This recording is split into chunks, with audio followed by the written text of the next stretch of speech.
All right, good day everyone, and welcome to the second portion of Module 14 of FAR's Investments.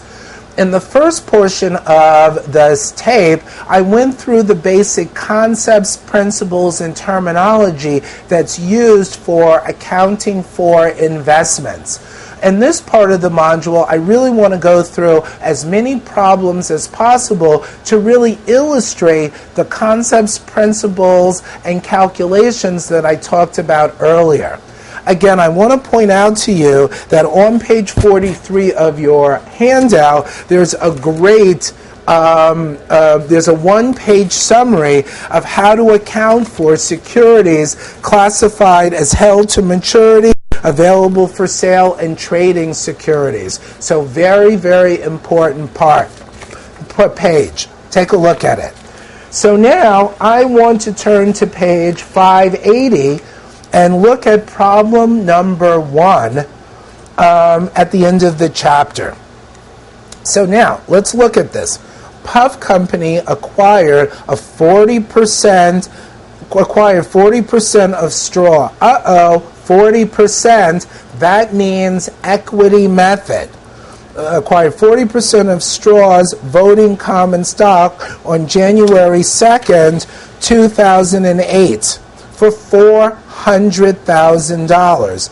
The carrying amount of Straw's net assets at the purchase date totaled $900,000. Fair values equaled carrying amounts for all items except equipment, for which fair values exceeded carrying amounts by $100,000. The equipment has a 5-year life. During 2008, Straw reported net income of $150,000. What amount of income from this investment should Puff report in its 2008 income statement if Puff uses the equity method to account for the investment? Wow, this is a problem. Let's take a look at this by piecemeal. First of all, the investment cost. Okay, so Puff Company pays $400,000 for a 40% interest in Shaw. Is that the name? In Straw. Sorry, in Straw. However, what is the book value of Straw's assets? The net book value. Now, let me just make sure. The book value of Straw's, or the carrying amount of Straw's net assets, is $900,000. Well, 40% of that, 0.40, is $360,000. So this is an example, and again, I just want to refer you to the reading again. This is an example of when you purchase, cost is in excess over book value. Look at page 574. Excess of cost over book value. So what are we going to do? We're going to use the full equity method to account for this. So the excess of cost over book value is $40,000. So they tell us that this excess of cost is due to this equipment. It tells us that the equipment has a 5-year useful life. It says fair values equal carrying amounts for all items except equipment, for which fair value exceeded carrying amounts of $100,000. Okay? So equipment has a fair value of $100,000. Okay? Now, Puff owns 40% of this equipment. So $40,000 of this which is actually equal to that excess amount. So what we're going to have to do, what Puff is going to have to do, is amortize this excess amount over 5 years, because it tells us that the equipment has a 5-year useful life. So $40,000 divided by 5 is equal to $8,000. So here is what is going to happen. Okay? Initially, we're talking from Puff. Initially, Puff debits investment in straw for $400,000 and then credits cash for $400,000. Okay? Now, I'm going to erase what I've just done because I need more room.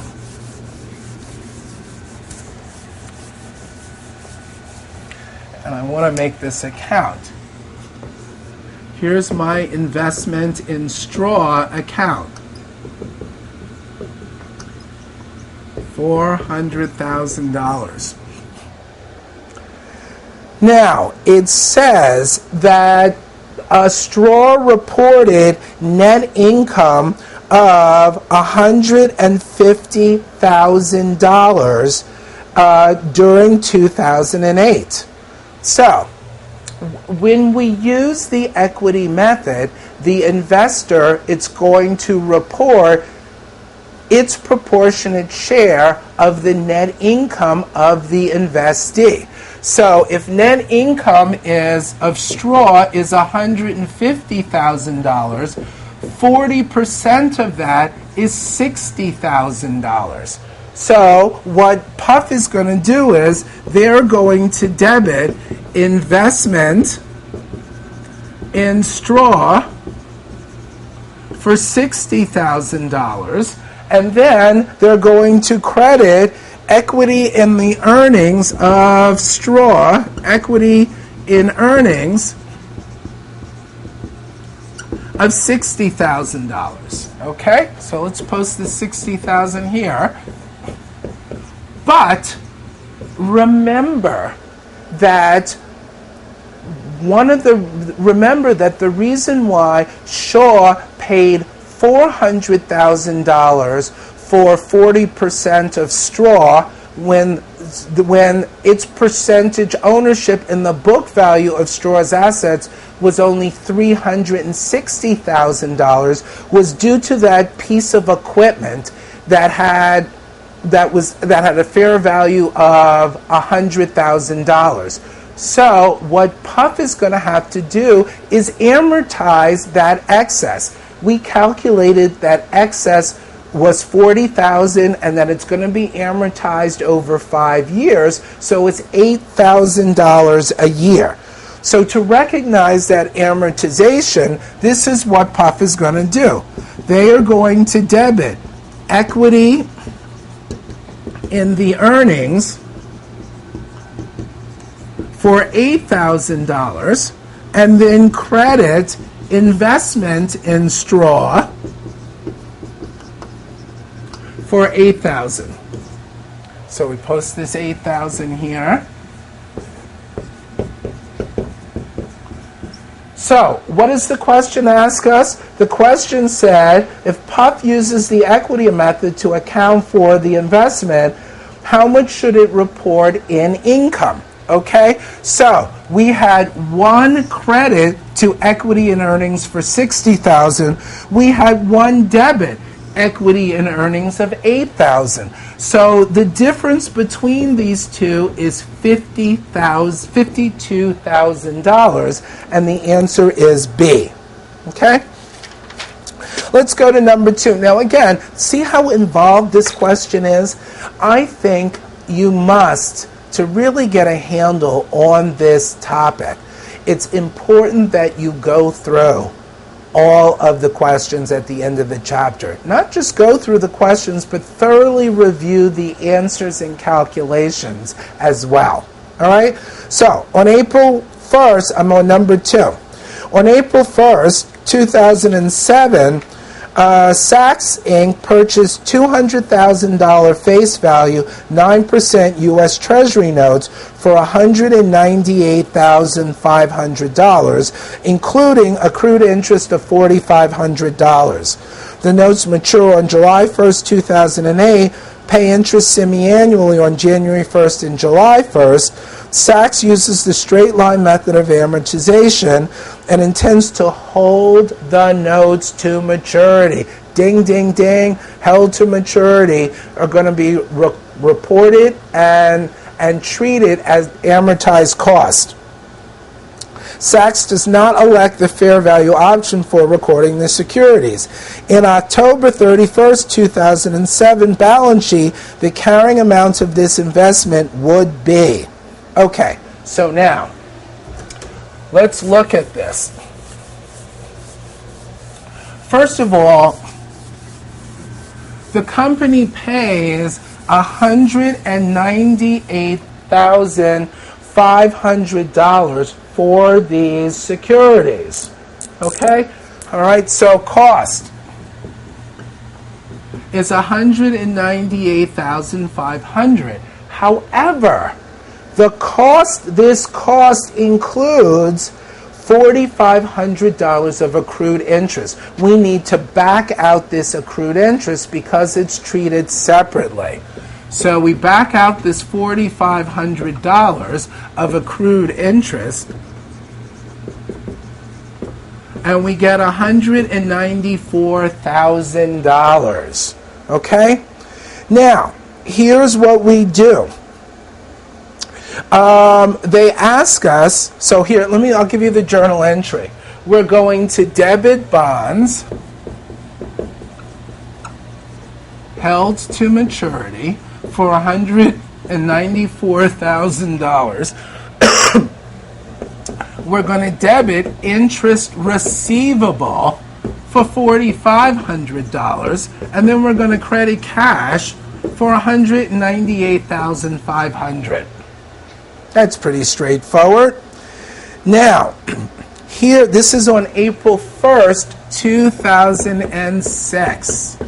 2000 and whatever the date is, the purchase date, 2006. Now, here's what they ask us. They ask us, the notes mature on January 1st, 2008. And pay interest on January 1st and July 1st. Okay, so now, here, let's go to July 1st, 2006. How much interest does the Saks receive? Well, interest is equal, the face value of the notes, or $200,000. The annual interest rate is 9%. However, this is for the first 6 months of the investment. So times 1/2. So the total amount of interest that the company is going to receive is $9,000. So here's what's going to happen. They're going to debit cash of $9,000. Then they're going to credit interest receivable for $4,500. Okay? Now, here's what also we have to figure out. In this particular question, we purchased these bonds at $194. Their face value is $200,000, so we have a discount of $6,000. And we have to use the straight line method of amortization to amortize this discount. Now, here's how we're going to do this. We purchased the bonds on April 1st, 2006. The bonds mature on do they tell us bonds mature on July 1st, 2008. So April 1st, 2006 to July 1st, 2008, that's 15 months. 15 months, okay? So if we're using the straight line method of amortization, it means that on a monthly basis, we're going to amortize $400 of this premium, okay? So what has happened? We purchased the bonds on April 1st. On July 1st, how many months have elapsed? That's 3 months. So we multiply this by 3, and that gives us $1,200. So we're going to, back to our journal entry on July 1st, we're going to debit. All right, so we're going to debit bonds held to maturity for $1,200. Then, because remember, here's my held to maturity bonds account. It has originally we originally debited this account for $194,000. We're amortizing this discount so that eventually when the bonds mature, the balance in this account is going to be $200,000, which is equal to the face value of the bonds. So that's why we're debiting bonds held to maturity for $1,200, which is the amount of the discount that we're amortizing for this 3-month period. Okay, so the next thing that we do is we have to credit interest revenue. So our interest revenue is going to include the 9,000. Okay, so here's the deal is we receive $9,000 in total interest payments. However, this $9,000 is for 6 months when we only owned the bonds for 3 months. So our interest revenue from this $9,000 should be half of that, $4,500. In addition, our interest revenue should also include the $1,200 of discount amortization. So $4,500 for the 3 months plus $1,200 should give us $5,700 of interest revenue. Let's see if this is right. We have 2 debits, $10,200. We have 2 credits, $10,200. So the question asks us, in its October 31st, 2007 balance sheet, the carrying amounts of this investment. All right, so here's the investment.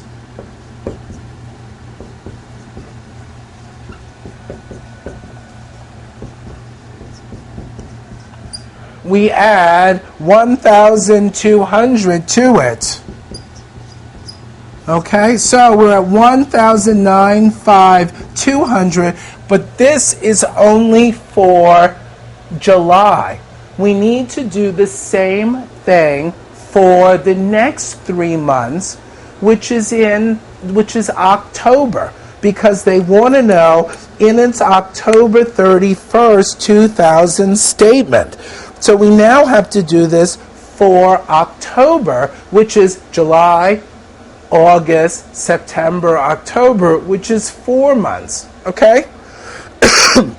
Now, I'm going to just cut to the chase here and just say that our bond held to maturity account is always going to be increased by the amount of the discount that we amortize. Now, I said to you our total discount was $6,000. We need to amortize it over 15 months, so the amount of amortization per month is going to be $400. From July until October 31st, 4 months have elapsed. So 400 times 4 is $1,600. So we're going to add $1,600 to this balance, and that's going to give us $196,800. So the answer for number 2 is B, $196,800. Okay? But I went through this detail just because I wanted to give you some idea of how you actually account for held to maturity securities at amortized cost. So this example just shows you some of the journal entries that you would be making. All right, so let's go to number 3. Kale Company purchased bonds at a discount on the open market as an investment and intends to hold these bonds to maturity. Kale uses the reporting requirements of FASB 115. Kale should account for these bonds at B, amortized cost. All right, let's see what else. Number 6. Is that number 6? Yes, let's look at 7 and 8. I think that'll be easier. 7 and 8. The following data pertains to tying companies' investments in marketable securities. So they have some at trading, some available for sale. They give you the market value.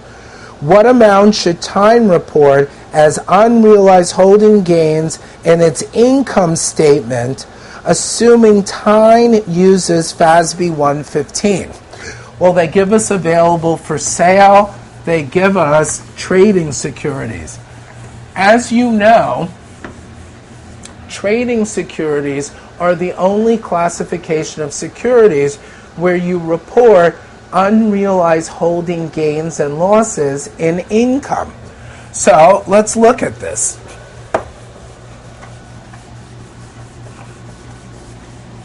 Okay, so we have trading securities.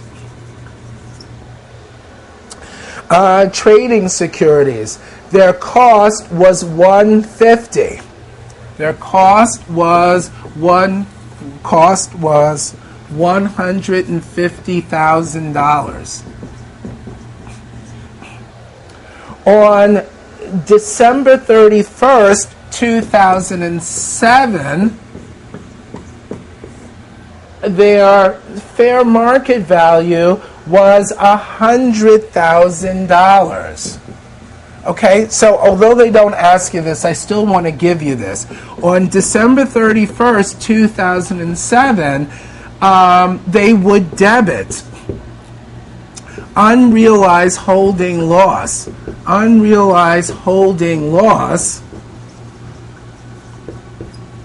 for $50,000. And then they would credit trading securities for $50,000. Okay, so let's do my trading securities account here. I originally started at $150. We make this journal entry and credit it for $50. So now, on this balance sheet date, our trading securities are going to be listed at their fair market value, $100,000. But that's not what they ask us. They want to know what amount should Tyne report as an unrealized holding gain in its 2008 income statement. Well, on 12/31/08, the value of these securities is now $155,000. Now, we originally marked them down to $100,000 at the last balance sheet date, and now at this balance sheet date, we've got to mark them up again. So, on 12/31/2008, we're going to debit trading securities for $55,000, and we're going to credit unrealized holding gain for $55,000, post it, and because this is a trading security, this $55,000 is going to be reported on the income statement. So the answer to 7 is B. Now, let's go to 8. Assume Time uses FASB 115 to report investments. What amount should Time report as a net unrealized loss on marketable securities at December 31st, 2008 in accumulated other comprehensive income? Okay? So now we're talking about available for sale securities. And it says, what amount should Time report as the net unrealized loss? So let's go back.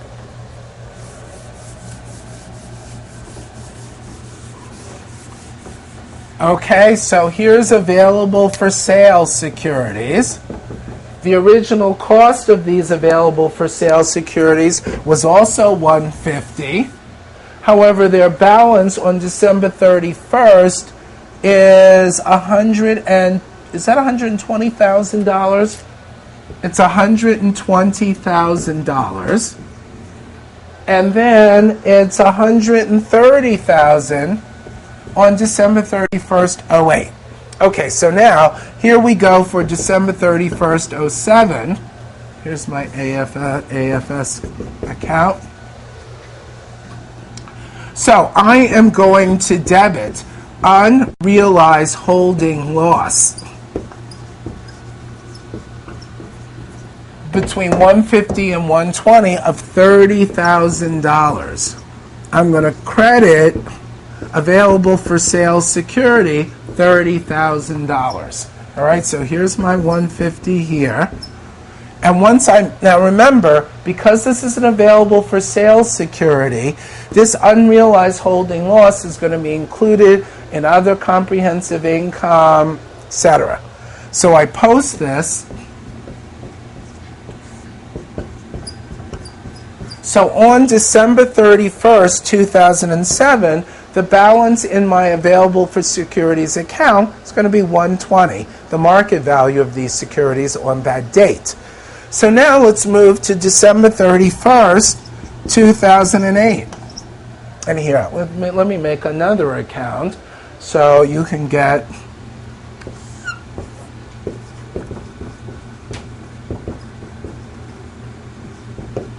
this is my accumulated other comprehensive income where I'm going to post this $30,000 debit.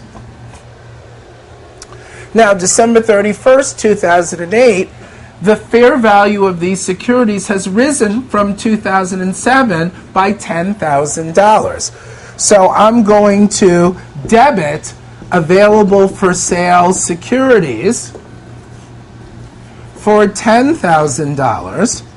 And then I'm going to credit unrealized holding gain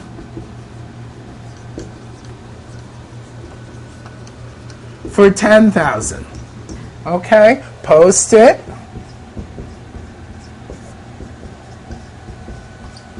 Post it. So now we're ready to answer the question. It says, what amount should Time report as its net unrealized loss on marketable securities? In 8, the answer should be D, $20,000. Okay? Now, one other thing I just want to mention real quickly is, in my examples, what I have been doing is debiting and crediting the investment account directly for the unrealized holding gains or losses. Another way to account for this would be to use a securities valuation account.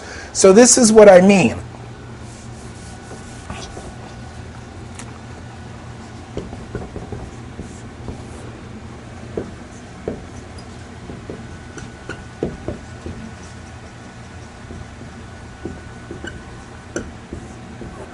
Our securities valuation account in some ways is like a contra account to our investment account. So here's what I would do is I would post the original cost of this equipment to this investment to my available for sale account. Then I would, instead of crediting available for sale securities on December 31st, 2007, I would credit this securities valuation account for $30,000. In 2008, instead of debiting available for sale for $10,000, I would debit this securities valuation account for $10,000. So again, the net value of my investment would still be $130,000. I would just always keep the original cost in this account and record changes in its fair value in my securities valuation account. But basically still the same. All right, so now let us go on to problem 12. Problem 12 says, Alton Corporation began operations on January 1st, 2008. The following information pertains to Alton's December 31st, 2008 portfolio of marketable securities. So they give us aggregate cost, market value, etc. It says that Alton uses the provisions of FASB 159 and elects the fair value option for all financial instruments. If the market declines are judged to be temporary, what amount should Alton report as a loss on these securities in its December 31st income statement? Well, first of all, when you use the fair value option, you're really treating all of the securities. The accounting treatment for all of your securities is going to be similar to the accounting treatment for trading securities. That means that all unrealized holding gains and losses are going to be reported in net income. So let's look at this example. Although we have available for sale securities here, aggregate cost is $550, aggregate market value is $450. That is a loss of $100,000. Well, we're going to report a loss of $100,000 for available for sale securities, and look at the decline in value of trading securities. From 360 to 320, that's $40,000. So C is the answer. Alton would report as a loss on these securities in its income statement a total of $140,000. 40 from trading, 100 from available for sale. Okay? Now, let us move on.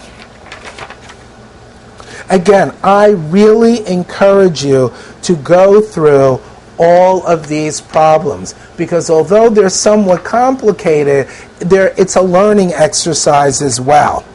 So let's look at problem number 26 on page 585. I'm sorry. I don't want to. Okay, we'll do problem 26. In its financial statements, PARE Inc. uses the cost method of accounting for its 15% ownership of Sabe Company. At December 31st, 2008, PARE has a receivable from Sabe. How should the receivable be reported in PARE's December 31st balance sheet? Now let's think about this. It's a receivable. So receivables don't fall under FASB 115. The total receivable should be reported separately. Total receivables should be included as part of the investment in Sabe without disclosure? Absolutely not. The receivable, 85% of the receivable should be reported? No. D, the total receivable should be offset against Sabe's payable? No. The answer is A. The total receivable should be reported separately, principally because PARE is using the cost method to account for its investment in Sabe or Sabe. All right, so let's go to number 19. Sorry to jump around a little bit. It says that NOLA Corporation, NOLA has a portfolio of marketable securities that it does not intend to sell in the near term. We're either talking about available for sale or held to maturity. Assume that NOLA accounts for these securities using FASB 115. How should NOLA classify these securities, and how should it report unrealized gains and losses from these securities? Now, here's the issue. Because they are using the term securities, and they don't specifically say that these are debt securities, then by default, we have to, or NOLA Corporation has to account for these securities using the available for sale method. So let's look at our examples. How is NOLA, how should it report unrealized gains and losses from these securities? Well, because they're going to be classified as available for sale, it's either going to be B and D. Now, as we know, any unrealized holding gains and losses are reported as a separate component of other comprehensive income. So the answer is going to be B on 18.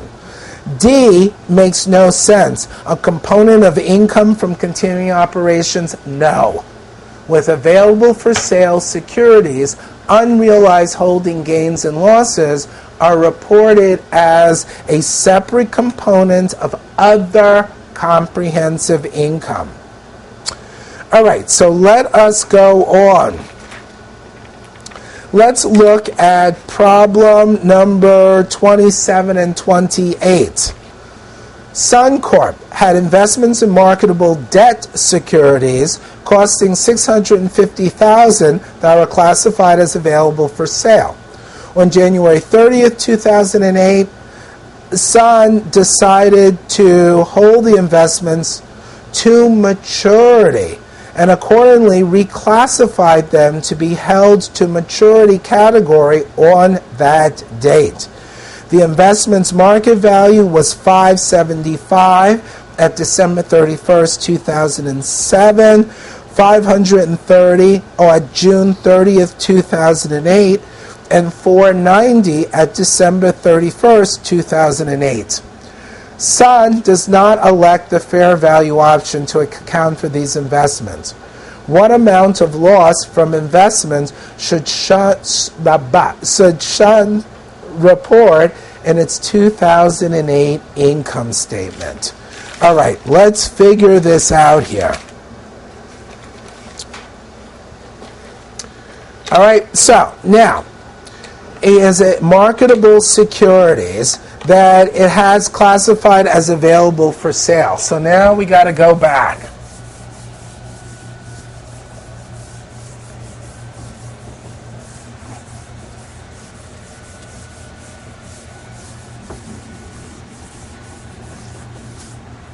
Okay, so now what do we know about available for sale securities?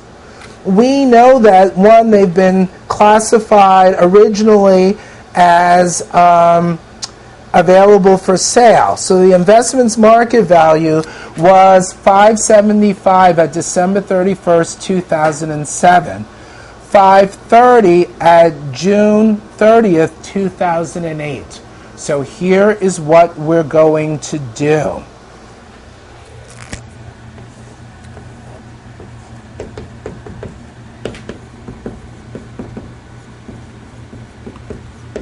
$575. Okay, so on the date of transfer, their value is $530,000. Well, what we're going to do is this. We are going to debit held to maturity investments, but we're going to record these bonds at their fair value on the date of transfer. $530,000. Okay? Now, one other thing that I need to do is look at this unrealized holding gains and loss account. Unrealized holding gains and losses. Now, we originally purchased these investments for $650. We marked them down from $650 to $575,000 on December 31st, 2007. So we have a $75,000 debit balance in this account. Okay, so now we have $75,000 in this account. Now, we are going to debit our held-to-maturity account for the fair value of these assets on June 30th, 2007. Then I'm going to credit my available for sale account for $575,000. Then I'm going to debit, again, unrealized holding loss for $45,000 for the additional or for the further decline in price. Okay? But the questions ask us, what amount of loss from investment should Sun report in its 2000 income statement? And the answer is 0. The answer is 0. And why is this? I'm going to point to you back in the reading on page 572.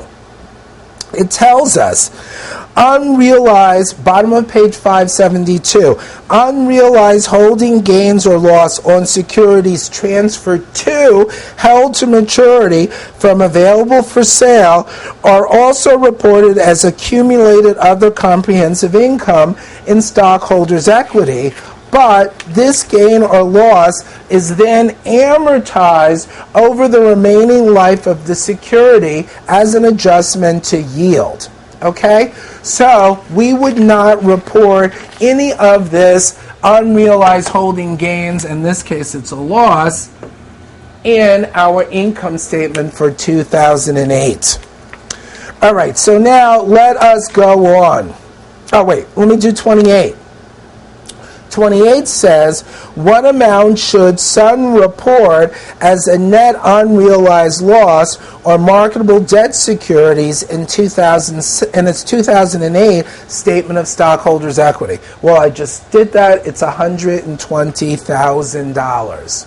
Okay?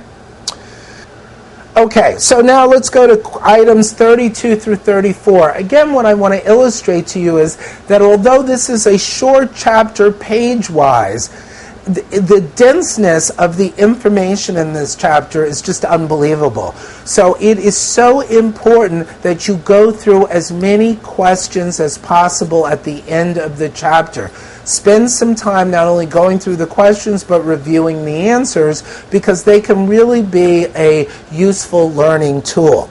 So now we're on question 32. We have Grant Inc. acquired 30% of South Company's voting stock for $200,000 on January 2nd, 2007. So that 30% should automatically trigger in your mind, equity method. Grant's 30% interest in South gave Grant the ability to exercise significant influence over South's operating and financial policies. During 2007, South earned $80,000, paid dividends of $50,000. South reported earnings of $100,000 for the first 6 months ended June 30th, 2008, and $200,000 for the year ended December 31st, 2008. On July 31st, 2008, Grant sold half of its stock in South for $150,000 cash. South paid dividends of $60,000 on October 1st. Grant does not elect the fair value option to report this investment. Boy, this is an involved problem. But that's why I'm doing it. Before income taxes, what amount should Grant include in its 2007 income statement as a result of the investment? Now, just as I am doing on the board, I suggest that you do this on a sheet of paper when you get to problems like this. Get out scratch paper, get out a T account, make the journal entries so you have a clear idea of exactly what's going on. Okay, so now, Grant acquired 30% of Southcome's voting stock on January 2nd, 2007. Okay, so 30% times voting stock for $200,000. So we're going to debit investment in stock in Granite South. Sorry, investment in South for $200,000. Credit cash for $200,000. And again, make this T account. Investment in South.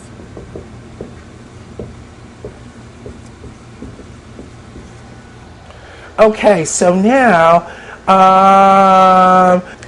during 2007, it tells us that South earned $80,000 in net income. So, $80,000. Grant's share of this income is 30% or $24,000. So Grant is going to debit investment in South for $24,000 and credit equity in earnings of affiliates. Equity in earnings of affiliate for $24,000. Okay? Then it also tells us that during 2007, South paid $50,000 in dividends. So $50,000 in dividends. Grant receives 30% of that, so that's $15,000. So the journal entry that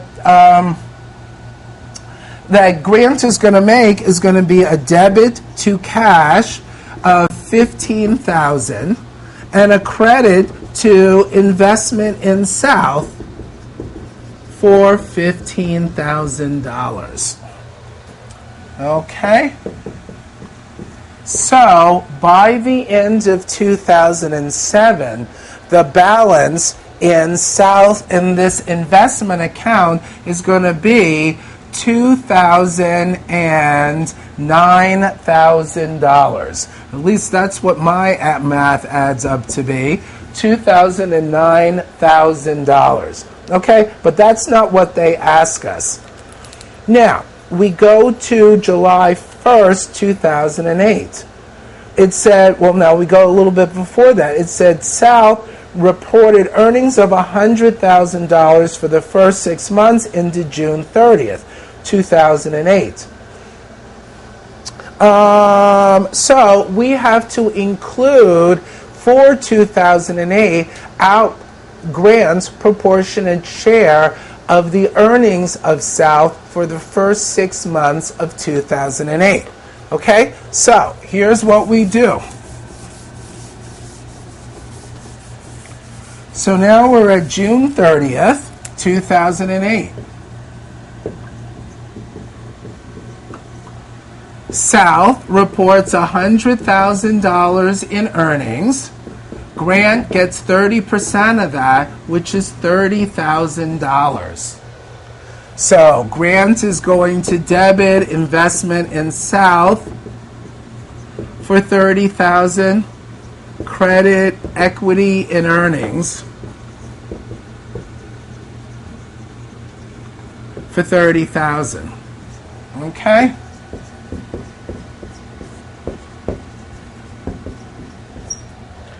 Okay, so now here's what we do. It says now on July 1st, Grant sold half of its investment, half of its stock in South for $150,000 in cash.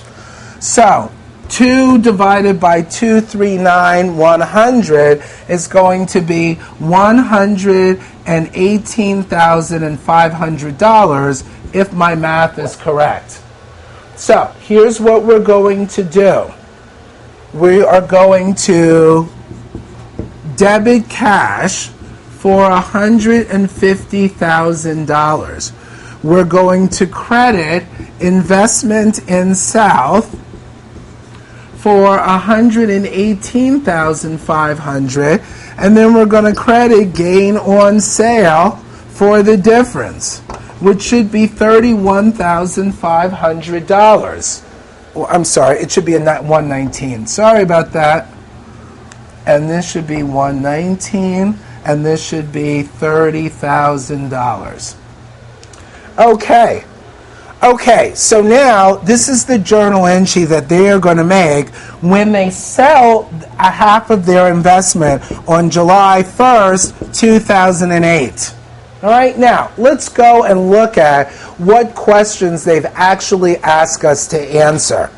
So now, question number 32 says, before income taxes, what amount should Grant include in its 2007 income statement? Well, we already calculated that earlier. It says in 2007, South earned a total of $80,000. Grant's portion, 30% portion of that $80,000 is $24,000. So the answer to 32 is B, $24,000.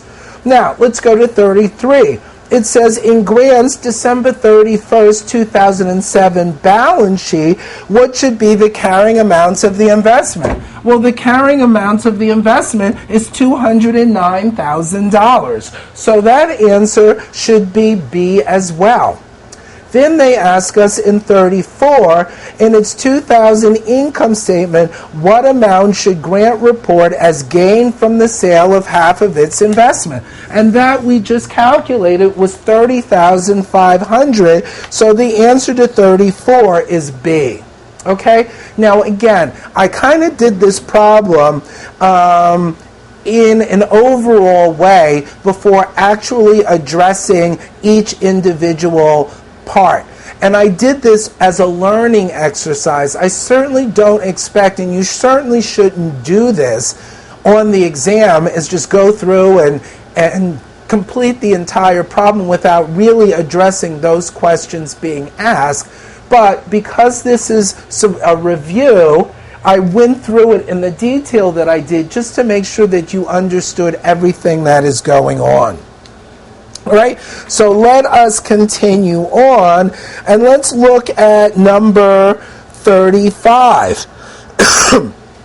In 35, it says that Moss Corporation owns 20% of Dubro Corp's preferred stock and 80% of its common stock.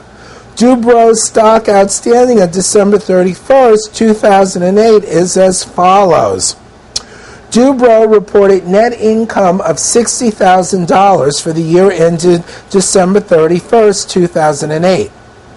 Now, it says, assume that Moss does not elect the fair value option to report the investment in Dubro. What amount should Moss report as equity in the earnings of Dubro? Now, this is a very, very interesting problem because we know it's got to report dividends, reported net income and dividends. So let's see how we're going to do this.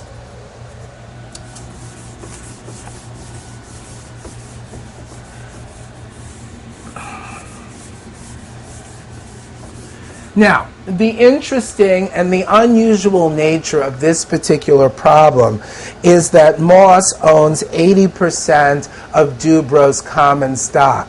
Generally, when one company owns 80% of another company's stock, a consolidated statements would be presented. But we're going to assume that Moss is going to use the equity method to account for its investment in Dubro. Now, it says Dubro reported net income of $60,000 for the year ended December 31st, 2008. $60,000. Now, here's the one thing that we need to include here. Notice that Dubro has cumulative preferred stock, 10% cumulative preferred stock. So from this net income number, we're going to have to subtract preferred dividends. So 0.10 times 100,000 is $10,000. So Dubro's net income available to common shareholders is $50,000. Now, here's the deal. It says that that Moss owns 80% of Dubro's common stock. So 80% of this income, 80% goes to Moss. Okay? Now, the dividends, also $2,000 of the dividends, because these are preferred dividends, not common stock dividends, would also go to Moss. So, as part of the equity in the earnings, here's what would happen. This $40,000 would be equity in the earnings. And then 10%, okay, so total preferred dividends that Moss pays is $10,000. Moss owns 20% of Dubro's common stock, so 0.20 would be $2,000. So the total equity in the earnings of Dubro, so Dubro would report equity in the earnings of $42,000. Okay? That's the 35. Okay? Okay, so what we're going to do is I'm going to stop right here, and then we're going to do a simulation. And again, one of the reasons why we're spending time is because of the denseness and complexity of the information in